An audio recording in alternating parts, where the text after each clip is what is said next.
One, two, three, start. Hello everyone.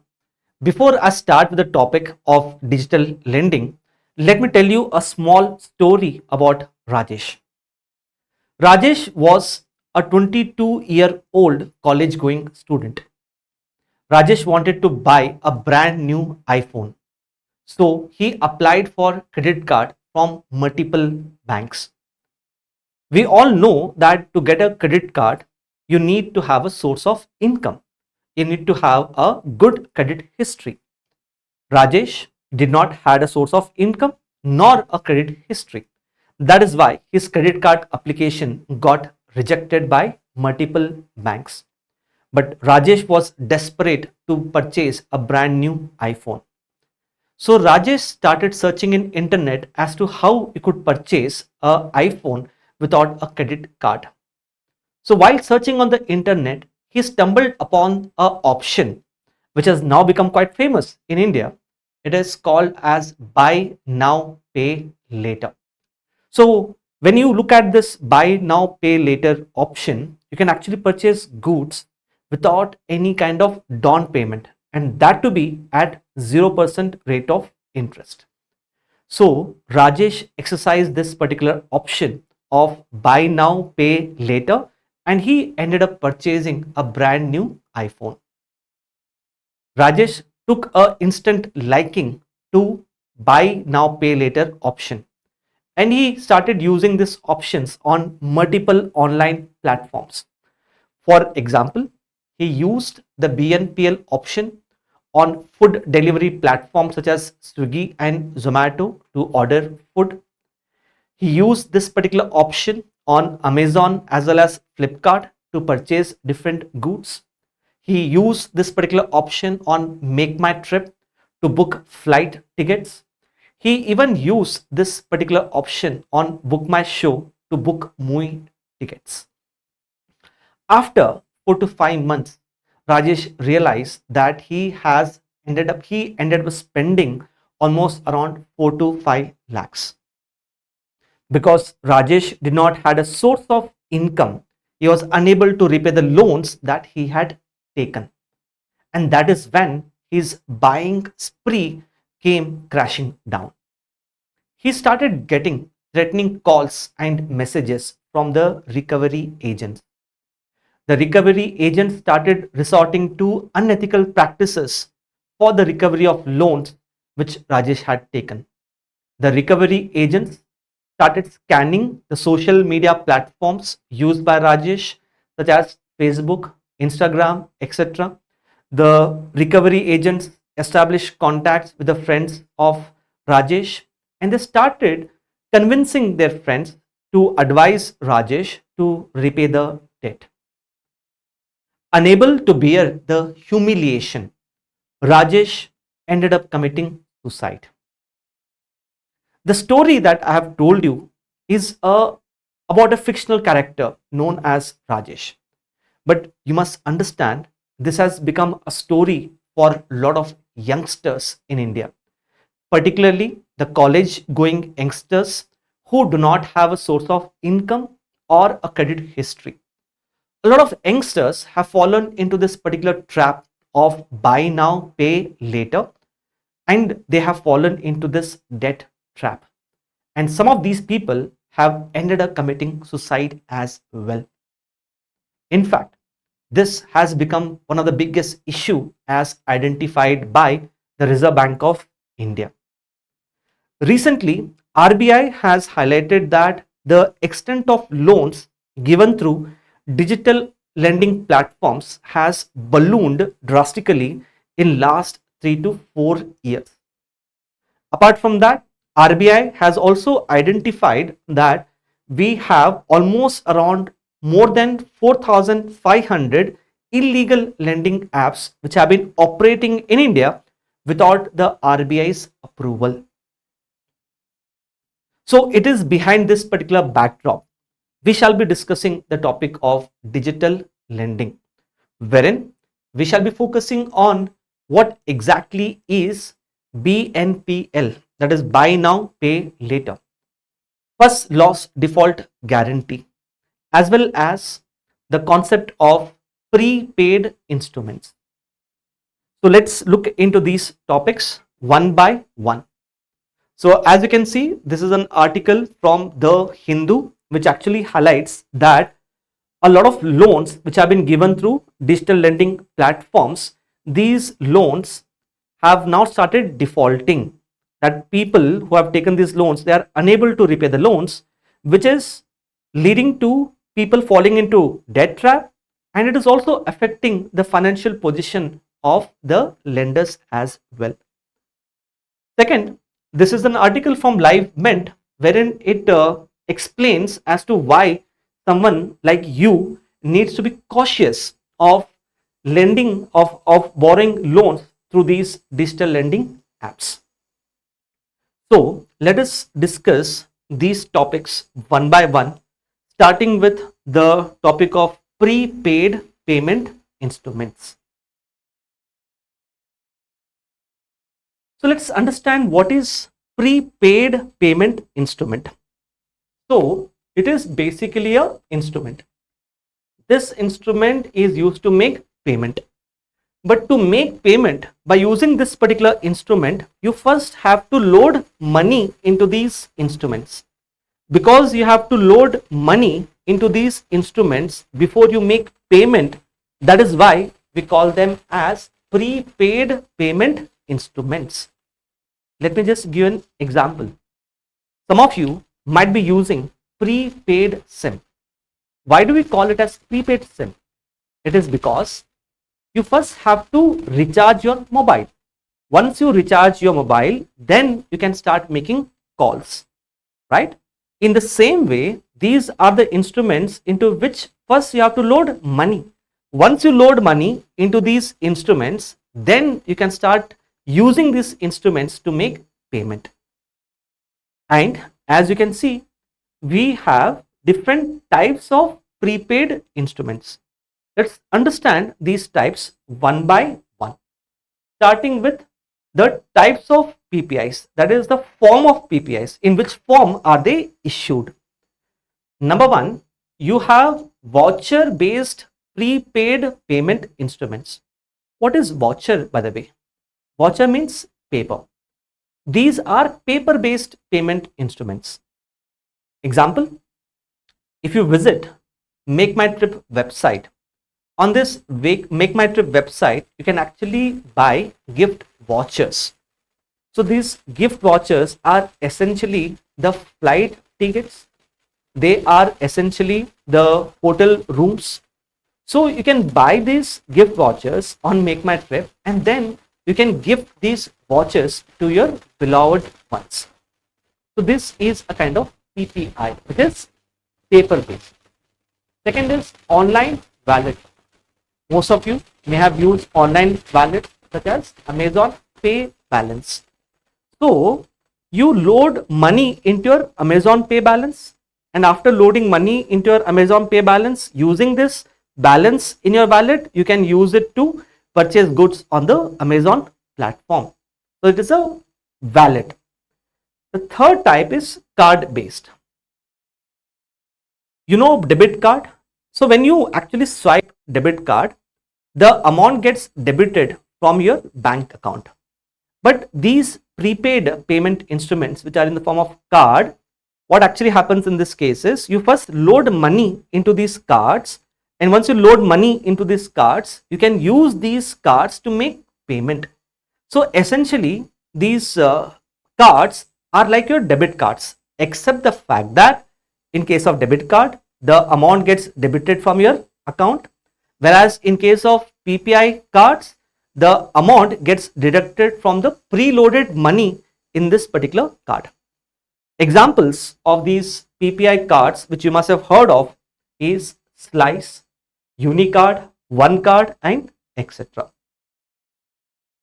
The second type is based upon who is issuing these PPI cards. The PPI cards can be issued by banks. Example being ICICI's Pocket. It is like a wallet which you can use it to make payment, and this wallet is issued by the bank. Sometimes these PPIs can also be issued by non-banking entities, including non-banking financial companies, that is NBFCs. Example being, most of you may have heard about the Bajaj card or Ola Money. So they are issued by non-banking entities. The third type is based upon the mode of payment, or where can you use these PPI cards to make payment. Number one is closed system PPIs. As the name suggests, closed system PPIs, these PPIs can be used to make payment only to the issuer, and they are not acceptable at other places. Example, if you buy a gift voucher from Make My Trip, this gift voucher you can redeem it only at Make My Trip. You cannot redeem this particular voucher at another website, let's say like Go Ibibo, right? The second type is semi-closed system PPIs, and as the name suggests, semi-closed means they are acceptable at certain selected entities only. They are not acceptable by all. And lastly, we have open system PPIs, which as the name suggests, they can be used to make payment anywhere across India, just like how the debit cards are accepted across India. Example being the ICICI Bank's Forex Travel Card. So they are different types of PPIs which are in use in India. And if you look at the RBI's framework on PPIs, prepaid payment instruments, they are regulated by RBI, and that is why RBI has come up with a detailed guidelines. For example, according to RBI's guidelines, both banks as well as non-banks both can issue PPIs, but to do so they must compulsorily get prior approval from the RBI. Without getting prior approval from the RBI, they cannot issue the PPIs. How can we load the PPIs? You can load PPIs with cash, with debit card or credit card. For example, you can load your Amazon Pay balance from the debit card or from a credit card. And lastly, if the PPI is a closed system PPI, which I explained earlier, if a PPI can be used to make payment only to the issuer, example being Make My Trip gift vouchers. If someone wants to issue a closed system PPI, for that they don't need the approval of the RBI. So this is about the PPI ecosystem in India. Why is it relevant? It is relevant because when we will be discussing buy now pay later option, you will understand the importance of PPIs. Coming to the next topic. The next topic is the digital lending ecosystem. Like I said, RBI has raised concerns that a large amount of loans are now being lent through digital platforms. So if loans are lent through digital platforms, then we will call it as digital lending. And if you look at this ecosystem comprises of both regulated entities and unregulated entities. And when I say regulated entities, these are the entities which are actually being regulated by the RBI. And the entities which are not regulated by RBI, we can call them as unregulated. As far as the regulated entities are concerned, they can be categorized into two types. Number one, balance sheet lenders or marketplace lenders. What is the difference between balance sheet and marketplace? As the name suggests, balance sheet, it means they lend money from their own balance sheet. But what exactly is balance sheet? When we say that they are lending money from their own balance sheet, it means they are either lending their own money or they are lending the money which they have actually mobilized from the depositors. That is what is balance sheet lenders. What is marketplace lenders then? Marketplace lenders means they do not lend their own money, nor do they lend the money of the depositors. What are they doing then in that particular case? Marketplace lenders, what they generally do is they bring together people who are willing to lend money and the people who are willing to borrow the money. So it is just like an online platform. On this particular online platform, you have people who register themselves as lenders and people who register themselves as borrowers. So the role of marketplace lenders is to just create that platform to bring together lenders and borrowers. They merely facilitate the lenders to lend money to the borrowers. They do not lend their own money. So you must be thinking, if they are not lending money, how are they even earning profits then? Well, you must understand that when lenders and borrowers, when they register on this particular online platform, they do pay certain commission to these online platforms. So in a way, the commission which they earn from the lenders and borrowers is a major source of profit. What is an example of marketplace lender? The best example of marketplace lender is a category of NBFCs known as peer-to-peer lending platforms. So these are the NBFCs which are actually regulated by RBI. They have taken the approval of RBI. That is why we call them as regulated entities. Right now in India, we have approximately around 25 P2P platforms. And one of the best example of a P2P platform that we have in India is a P2P platform called as Len Den Club. So having understood about marketplace lenders, now let's concentrate on the balance sheet lenders. Like I said, balance sheet lenders, they lend their own money or they lend the money which they are mobilized from the depositors. So obviously we have two types, that is banks and NBFCs. So the question is, how are banks and NBFCs lending money through online platforms? So right now you can see they can lend money through their own apps. For example, if you are a customer of ICICI Bank, you will be knowing that ICICI Bank has its own mobile app called as iMobile. So through this particular iMobile app, ICICI Bank can lend loans to its customers. That's the first example. The second example is the banks can enter into partnership, a kind of agreement with loan service providers or third party apps. By having that kind of partnership with loan service providers or third party apps, these banks can lend loans to the customers. Example, ICICI Bank can very well lend money or loans through its own app, which is ICICI's iMobile app. Apart from lending money through its own mobile app, ICICI Bank has also entered into a partnership, an agreement with a third party app called as Zest Money. So in partnership with this particular Zest Money, ICICI Bank is extending the loans to the customers. The other examples being IDFC in partnership with Paisa Bazaar, SDFC Bank in partnership with Make My Trip.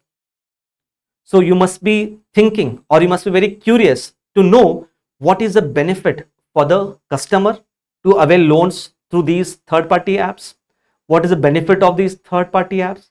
Or more importantly, what is the benefit for this particular bank? All of this we shall be discussing in the next part. Third way by which they can extend loans is what is called as buy now, pay later. Obviously, we shall be discussing about BNPL in much greater detail, but just know that When you want to purchase goods on Amazon, at the time of making payment, Amazon gives you a list of options to make payment. One option is you can choose an option of cash on delivery. You can choose the next option of making payment through debit card. You can choose to make payment through credit card. You can choose to make payment through UPI. And then there's another option called as Amazon Pay Later. Now, this option Amazon is able to provide through a partnership with the NBFC called as Axio. So, NBFC Axio has entered into partnership with Amazon to provide for BNPL. IDFC has entered into partnership with Flipkart, and there are multiple NBFCs which have entered into partnership with the PPI card issuers such as Slice Card, Unicard, One Card, and so on. You need not worry about it. We shall be discussing this part and this part in much greater detail. So this is as far as regulated entities are concerned. Now let's look at the unregulated entities. Unregulated entities, like I said earlier, they are not regulated by RBI, and that example is marketplace lenders. Who are the marketplace lenders which we discussed? Zest Money, which has entered into partnership with ICICI Bank to extend loans, or MobiKwik, which has entered into partnership with Aditya Birla, which is a kind of NBFC. So what is happening here is the balance sheet lenders, that is banks and NBFCs, they have entered into unregulated lenders, unregulated third party apps such as Zest Money or MobiKwik, and through that partnership they have been able to extend the loans. So there is partnership between this balance sheet lenders and this marketplace lenders. The next one is with respect to balance sheet lenders. Balance sheet lenders, like I said, they lend their own money.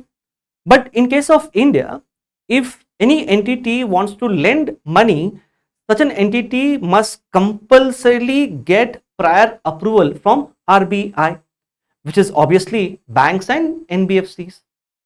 But the problem is, in India, because of the growth in ICT, a large number of lending apps have mushroomed. And these lending apps, let me tell you, they're not registered or approved by RBI. So without being registered or approved by RBI, these lending apps are lending money to the customers. So that is why they are unregulated balance sheet lenders. So recently, because the number of illegal lending apps have mushroomed and RBI had raised concerns with the same, Google has decided to take out almost 4,700 illegal lending apps from its Play Store in the last 2 years. So this is as far as the digital lending ecosystem is concerned. So now what I shall be doing is, I shall be focusing on this part, loan service providers and third party apps. And after discussing this, I shall be discussing buy now, pay later.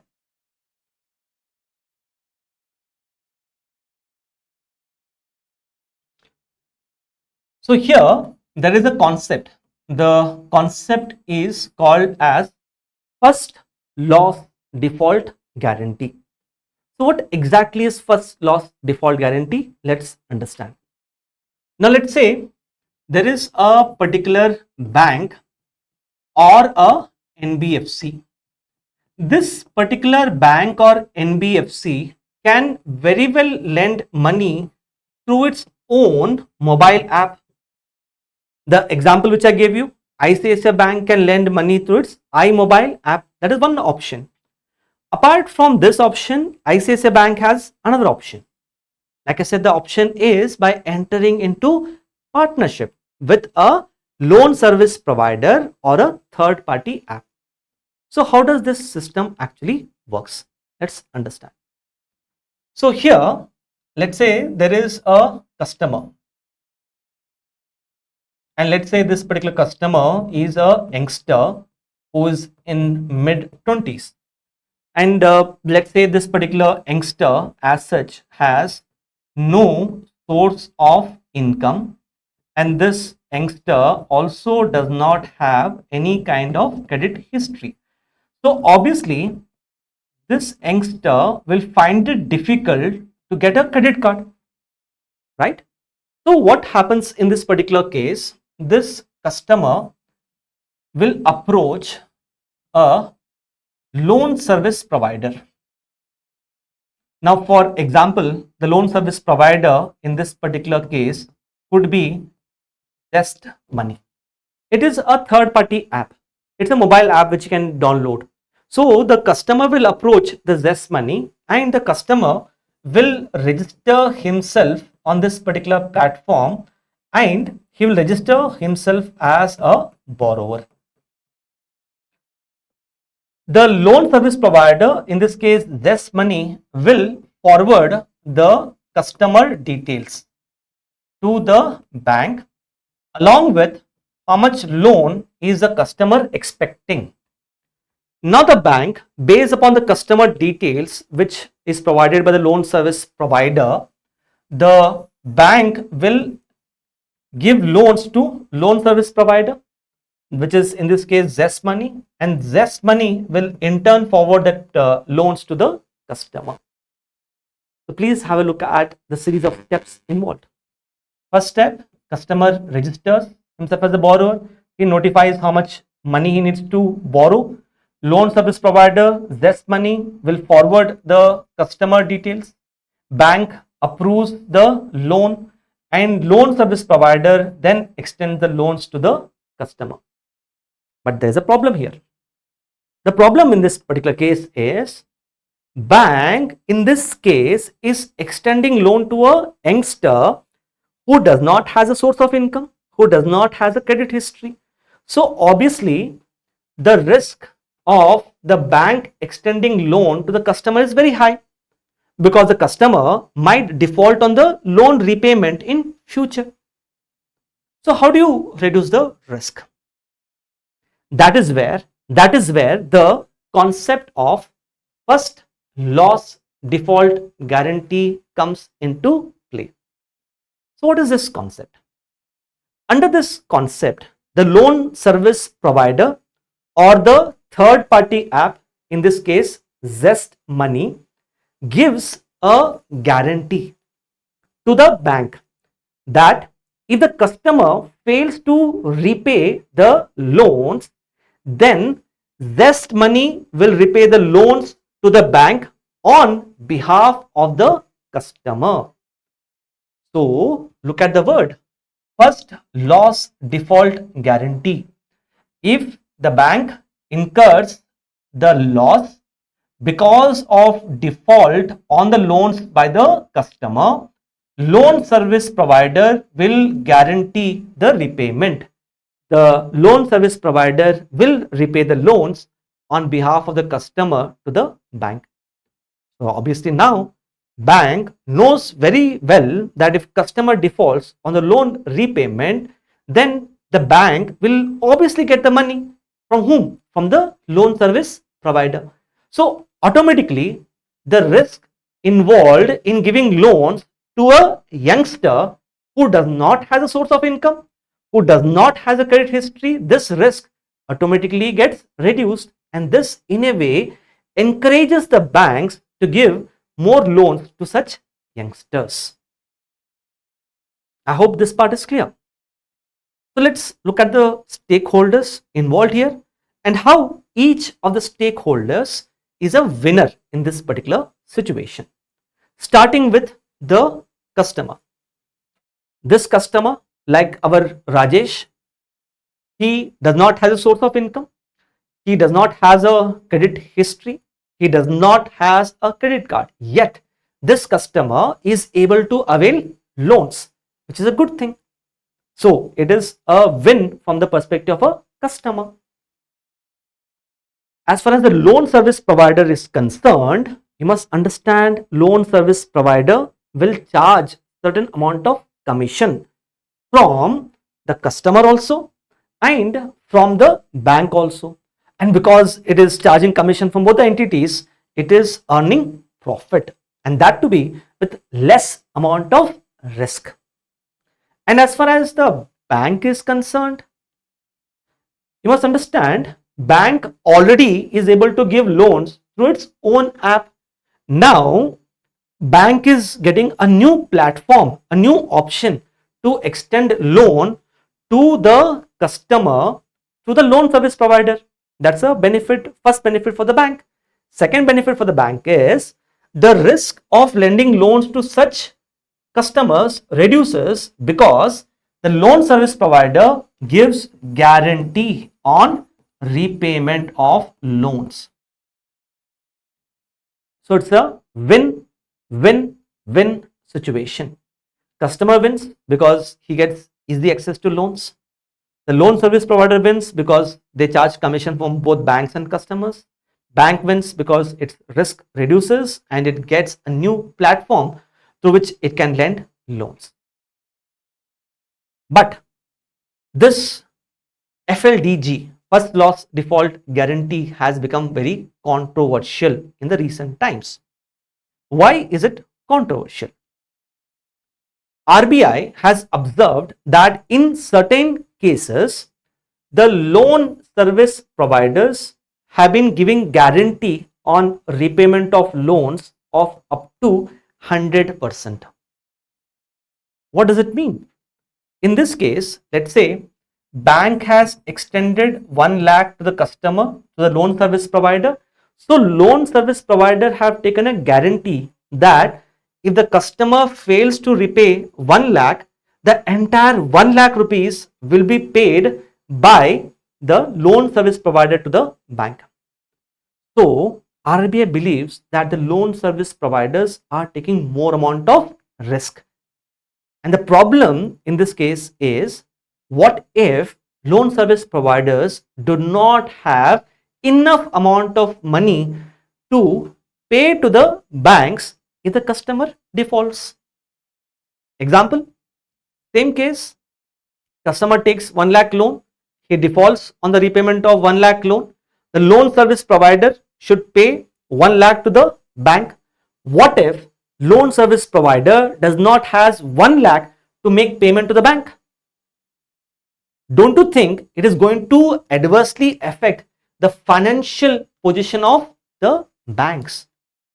You must understand that the money which the banks have lent to this particular customer, it could be the depositor's money.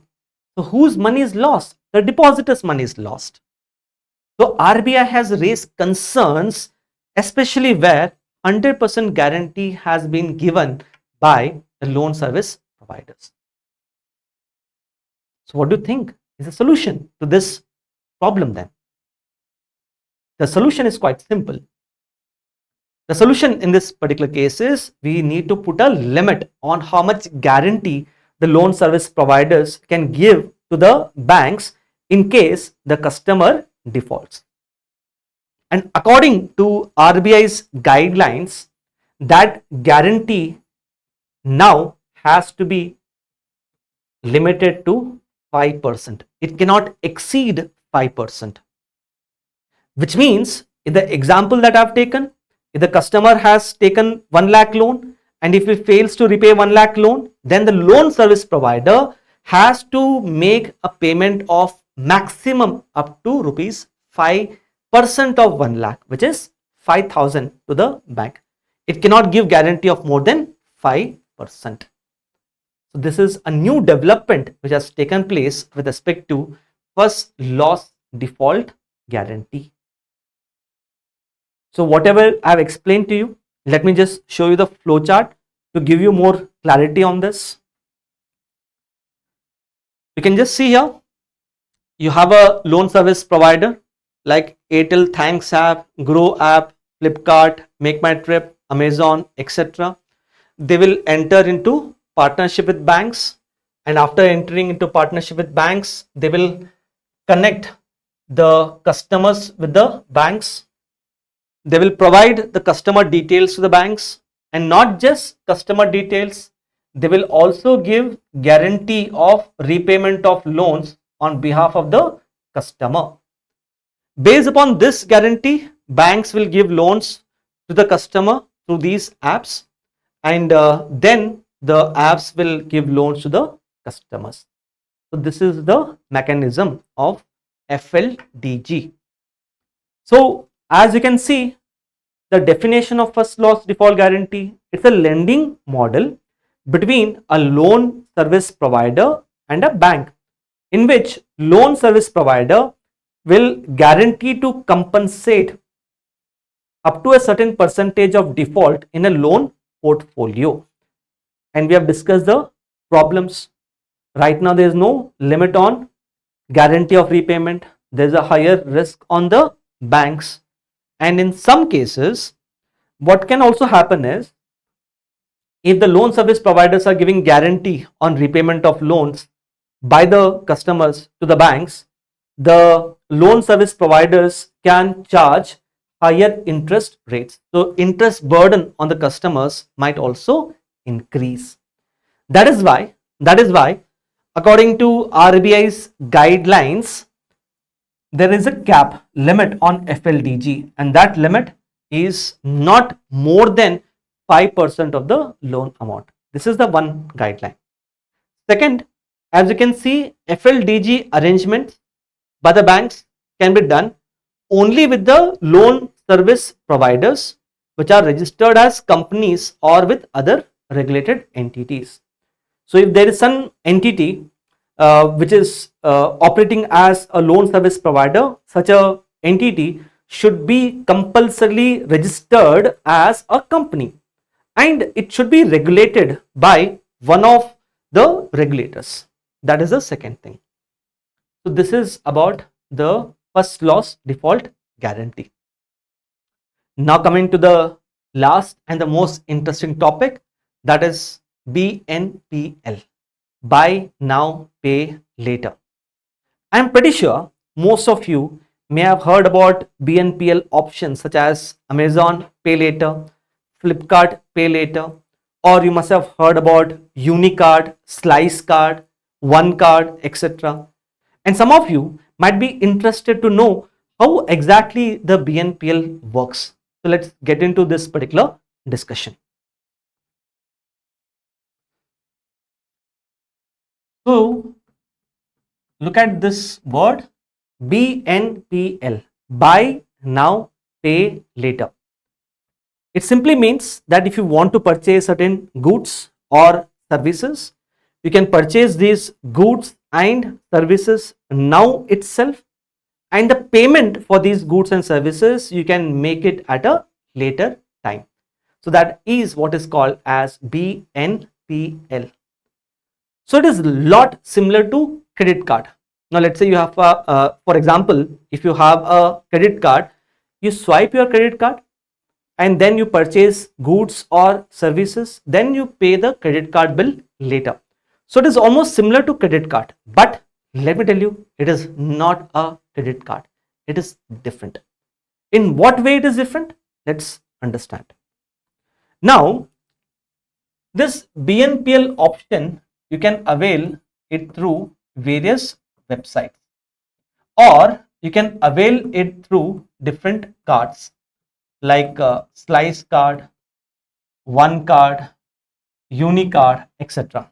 So let's look at BNPL option through website, for which let me show you about the SDFC Bank's partnership with Make My Trip. How you can use this BNPL option on Make My Trip. Now let's say you want to book a flight ticket on Make My Trip, and while making payment, Make My Trip will give you options to make payment.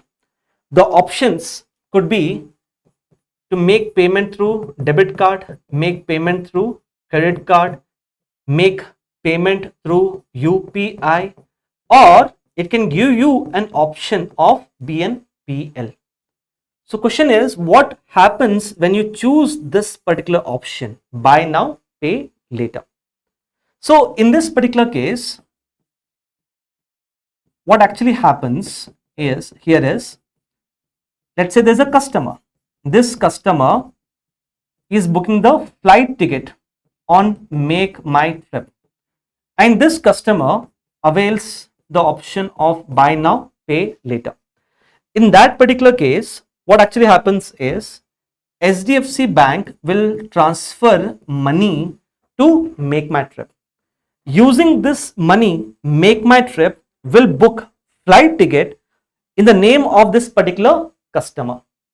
So customer is able to get a flight ticket without actually making payment now, because the payment for the flight ticket has been done by HDFC Bank, right? But it is not a free money, as you know. It is pay later option. Because it is pay later option, the customer would have to make the payment at a later time to HDFC. Later means how much later? What is the time duration? Now this time duration, the tenure could be ranging from 15 days to 36 months. And mostly the rate of interest is equal to 0, mostly. So what is the benefit for the stakeholders? Stakeholder number 1, that is customer. Customer is able to get the flight ticket now itself without actually making payment. He has an option to make payment at a later date, and that to be, he is not charged any interest. Good for the customer. What is the benefit for Make My Trip? Benefit for Make My Trip here is, by giving this option of BNPL, Make My Trip is able to attract a large number of customers on its website. How? Now think, there is Make My Trip and there is another website on which you can book flight ticket, which is Go IBBO. Now let's say Make My Trip gives an option of BNPL and Go IBBO does not give an option of BNPL. So especially the youngsters who do not have money to book the flight ticket now will not go to IBBO. They'll rather go to Make My Trip. So in a way, by providing that option of BNPL, Make My Trip is able to attract large number of customers. So it is good for the Make My Trip. As far as HDFC Bank is concerned, what is the benefit here? Especially when it is making payment to Make My Trip on the behalf of the customer and it is not even charging interest rate. So you must understand that some of the customers might make the payment on time. If customers make payment on time, obviously it is not a profit for HDFC Bank. But I must tell you that most of the customers who avail this particular option, they are youngsters who might not have a good credit history or a source of income. So these youngsters might find it difficult to make payment on time. So when they do not make payment on time, the bank charge late payment fee, and this late payment fee would be so high that it would compensate for 0 rate of interest. So when does the bank gets benefit? Bank gets benefit when customers do not make the payment on time. Whenever they delay the payment, it is good for the bank. That way the bank might earn profit. Apart from that, bank also gets certain commission from Make My Trip. Why? Because Make My Trip is giving that option of BNPL. It is able to attract customers. So Make My Trip will be required to pay some commission to HDFC Bank. That is how the bank gets benefited. Apart from availing BNPL through the websites, BNPL can be availed through cards as well.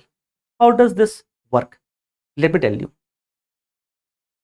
See, according to RBI's guidelines,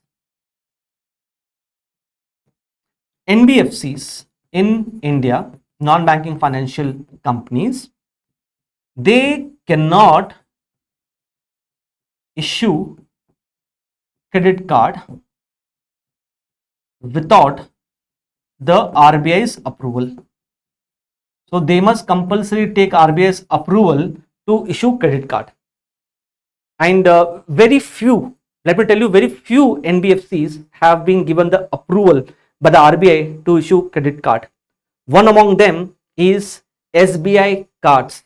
It has been given the approval by the RBI to issue credit card, but otherwise most of the NBFCs do not have the approval to issue credit card. But these NBFCs can give loans. What about PPI? Prepaid instruments.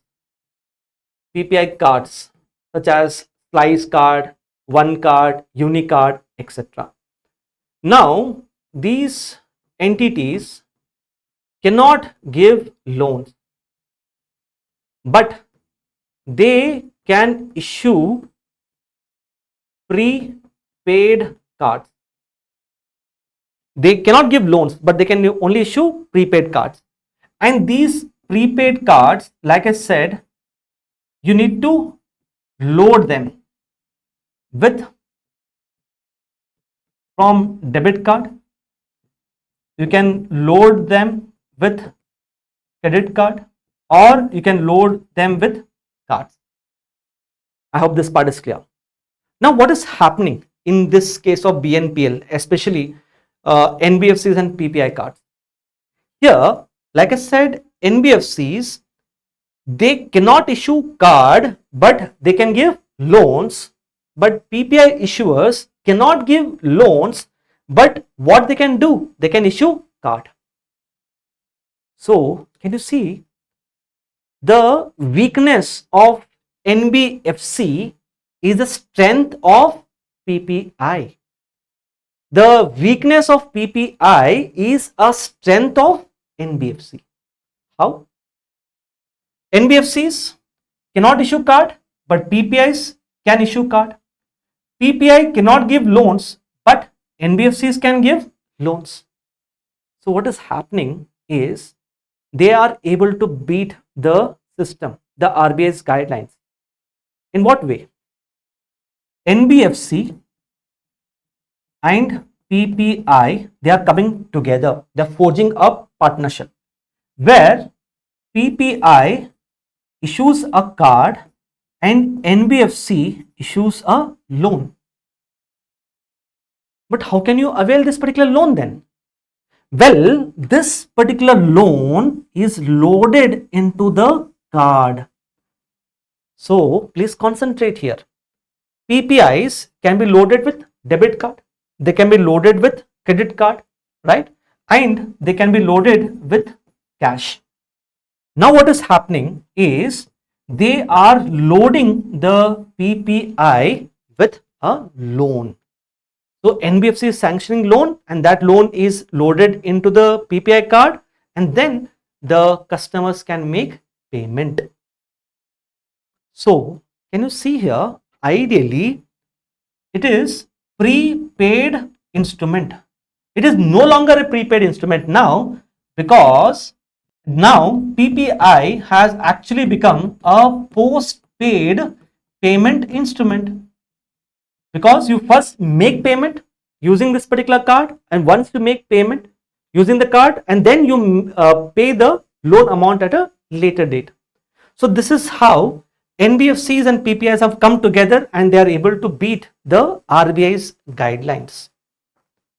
Basic crux here is what they are not being able to do directly because of RBI's guidelines, they are able to do it indirectly. Now, for example, Slice card, Unicard, One card, all of them, they issue card. And all of these PPIs, they have entered into agreement with multiple NBFCs. These NBFCs sanction loan for the customers, and these loans get loaded into the card, and this card now becomes like your credit card itself. So that is how, the entities are able to beat the system. Now, as far as the customers are concerned, you must understand BNPL is a right option for the customers because customers mostly can purchase goods, services without making any kind of down payment, and in most of the cases, the rate of interest is zero. But the BNPL option is a trap, especially if customers do not use it efficiently. Like the person which I said about Rajesh, if someone is using these BNPL option repeatedly without keeping in mind the expenditure which is undertaken, in that particular case, there is high tendency of persons falling into a kind of debt trap. More importantly, if you avail this particular option, if you don't repay the loans, then the recovery agents resort to unethical practices for the recovery of the loans which you have spent through buy now pay later option. That is why BNPL options have become very controversial in the recent years. So recently RBI has issued a guideline.